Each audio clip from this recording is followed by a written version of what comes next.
मला एक बेसिक आता 3 वर्षामध्ये कॉर्पोरेशनची इलेक्शन झालीच नाही. आज जो हे चालू ना की मुंबई, मग 3 वर्षात मुंबई धोक्यात नव्हती का जेव्हा इलेक्शन झालं? माझे एक मुंबईकर म्हणून मी आज जेव्हा घरातनं बाहेर पडतो ना, तर मला खरं सांगू तर मला लाज वाटते की माझी मुलं ह्या शहरात वाढणार आहेत. मी काही गोष्टी रेग्युलरली फॉलो करतो. आजचा एअर क्वालिटी इंडेक्स 183 आहे. ज्याचा आज मी भोगतोय. एक फुगा असतो की ज्याची कॅपॅसिटी एक आपण म्हणतो की तो एक पर्टिक्युलर ह्याच्यात तो फुटेल. तर जवळजवळ ह्या एका फुग्यात जवळजवळ त्याच्या 5 पट हवा भरलेली गेलेली आहे. माझा एक प्रॉब्लेम आहे की मुंबई डिकंजेस्ट कधी होणार? म्हणजे मी आता बाहेरचे लोंढे बोलतच नाही. एक मुद्दा सांगतो, विचारतो तुम्हाला. तुम्ही इतके वर्ष मुंबईत राहतात. माझा आणि राजचा जन्म मुंबईतला आहे. आज जेवढं प्रदूषण दिसतंय, हवेचा जो काही निर्देशांक वगैरे म्हणतोय प्रदूषणाचा, हा एवढा खराब कधी झाला होता का? ह्याचं कारण असं की आता यांची जी काय होर्डिंग्ज लागलेत, विकासाची गती नाही आहे, ह्यांची विनाशाची गती आहे. नियोजन शून्य विकास हे याचं कारण आहे.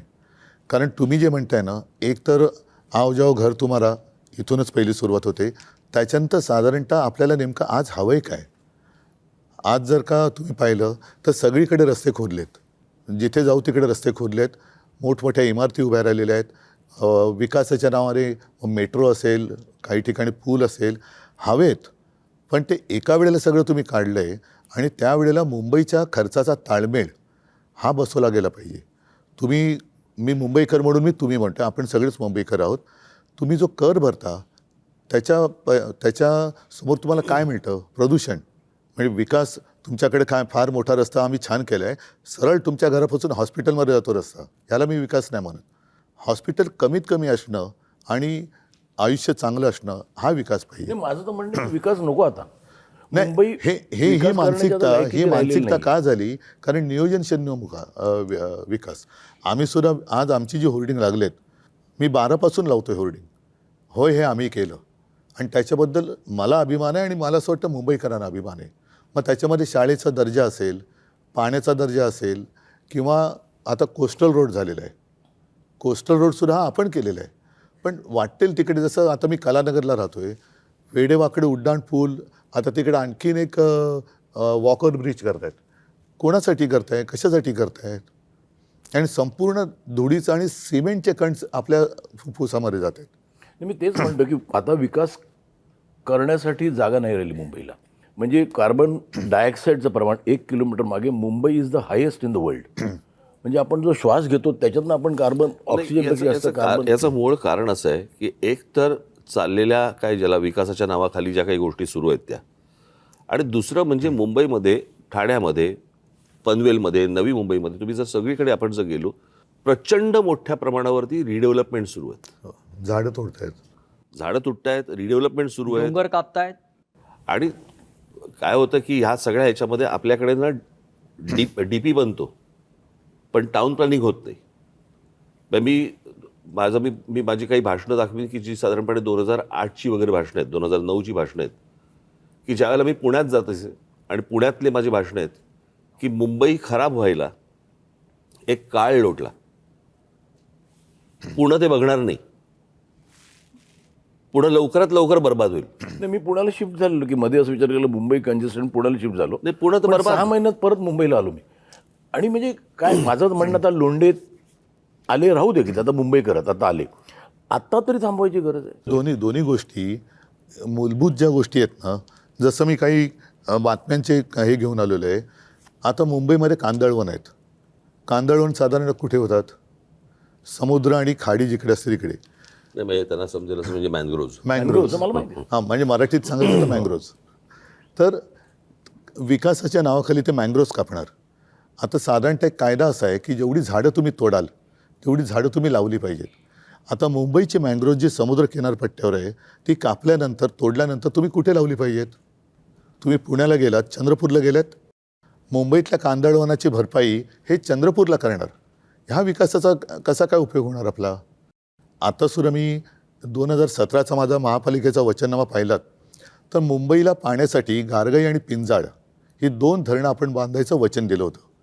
कर्मधर्मसंयोगाने मी मुख्यमंत्री झालो आणि म्हटलं आता दिलेलं वचन पाळलं पाहिजे म्हणून मी त्याचं प्रेझेंटेशन घेतलं.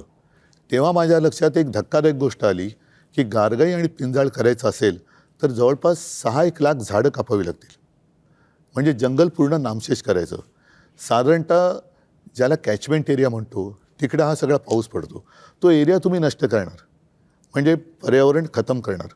आता ते खतम केल्यानंतर जो काही खर्च होणार तो खर्च केल्यानंतर आपण पुन्हा पावसावरती अवलंबून राहणार.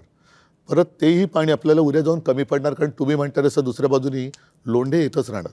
त्याला पर्याय म्हणून आम्ही समुद्राचं पाणी हे पिण्यायोग्य करण्याचा प्लांट मी मुख्यमंत्री असताना पायलट प्रोजेक्टला गो हेड दिला होता. आणि हा पायलट प्रोजेक्ट आत्ता कालच्या डिसेंबरमध्ये पूर्ण झाला असता. त्या पायलट प्रोजेक्टमधनं आज तानसातनं जेवढं पाणी दर दिवशी मिळतं 400 MLD तेवढं पाणी आपल्याला मुंबईकरांना त्या समुद्रापासून कालच्या डिसेंबरमध्ये उपलब्ध झालं असतं. त्यांनी तो प्लांट बाजूला टाकला आणि कॉन्ट्रॅक्टरसाठी परत एकदा गारगाई पिंजाळला हात घातला. आरेच्या जंगलाला मी संरक्षण दिलं होतं मेट्रोच्यासाठी. अरे मी पण केलं ना, मेट्रोचं लोकार्पण मी पण केलं, मेट्रो 2चं. माझं म्हणजे म्हणणं होतं म्हणजे सरकारचं की तुम्हाला कारशेडसाठी आरेचं जंगल कापण्याची गरज नाही, कांजूर मार्गला होऊ शकतं. आता याने काय केलं, हट्टापायी आरेचं जंगल मारलंच प्लस कांजूर मार्गला करतात. कशासाठी करता हे? म्हणजे दोन्हीकडे माझं कॉन्ट्रॅक्टर प्रश्न हा आहे की इथे मुंबईत राहणारा सफर करून करतोय तो आपण- मिडल क्लास, नाही मिडल क्लास करतो. आज ज्या बिल्डिंग होतात तिकडे 24 तास पाणी असतं. आज माझे छोटे मिडल क्लास जिथे राहतात नक्कीच. त्यांना 2 तास सकाळी पाणी, 3 तास सकाळी पाणी. तो जो एक भाग आहे ना की किती क्राऊड का मुंबईत. बरं आज मला बाहेर पडलो तर जिथे मला 10 मिनटं लागत होती तिथे आज मला 1 तास लागतो. तर डिकन्जेस्ट करणं माझं असं म्हणणं आहे की लोकांना तर सांगा की मुंबई आहेत ते राहू दे की. म्हणजे मी म्हणतो आले ते आले, आता समजा ते मुंबईकरच झाले, पण आहेत त्यांना एक समजायला पाहिजे की आता जागा नाही. 51 लाख गाड्या आहेत मी एक सांगतो तुला मुंबईत. काय आहे, मला असं वाटतं की ह्या काही गोष्टींकडे राजकीय पक्ष म्हणून न बघता मला असं वाटतं राज्य म्हणून पाहणं गरजेचं आहे. काय आहे, 4 प्रकारच्या जागा असतात. एक केंद्र सरकारची जागा असते, एक राज्य सरकारची जागा असते, एक महानगरपालिकेची जागा असते आणि एक खाजगी जागा असते. बरोबर. आता गोदरेजची खाजगी जागा आहे, तिकडे तुम्हाला एकही झोपडी मिळणार नाही. पण केंद्र सरकारच्या, राज्य सरकारच्या आणि महानगरपालिकांच्या बरोबर या ज्या सगळ्या जागा आहेत ह्याला आईबापच नाही. म्हणजे आज कित्येक वेळेला अशा अनधिकृत गोष्टी ह्या पाडल्या गेल्या आणि नंतर तिकडचे कोणीतरी अधिकारी त्यांना त्याच्यावरती ज्या प्रकारचा ज्याला वचक पाहिजे तो वचक मला असं वाटतं की येणं गरजेचं आहे. तो कोणी म्हणजे तो उद्या आम्ही आणू, उद्या कोणी राज्यातली लोक असतील त्यांनी आणावा, उद्या राज्यात आम्ही आलो तर आम्ही आणू. पण मला असं वाटतं की तुम्ही जे बोलताय ते अत्यंत योग्य आहे की जागा संपलेली आहे. बरोबर. आता साधी गोष्ट आपण समजा प्रदूषणाची गोष्ट बोललो, प्रदूषणाची, तर मुंबईमध्ये हीच हालत आहे, मला मान्य. परंतु आज दिल्लीमधली हालत काय? तिकडे 200च्या वर आहे इक्वालिटी. बरोबर की नाही?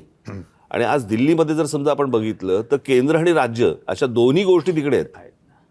राजसाहेब, तुम्ही एक फार नाही, महत्त्वाचा मुळामध्ये- मुद्दा आता मांडला. नाही मुळामध्ये राज्यकर्त्याचं प्रेम हे राज्यावरती असायला पाहिजे, सत्तेवरती असतं का म्हणे.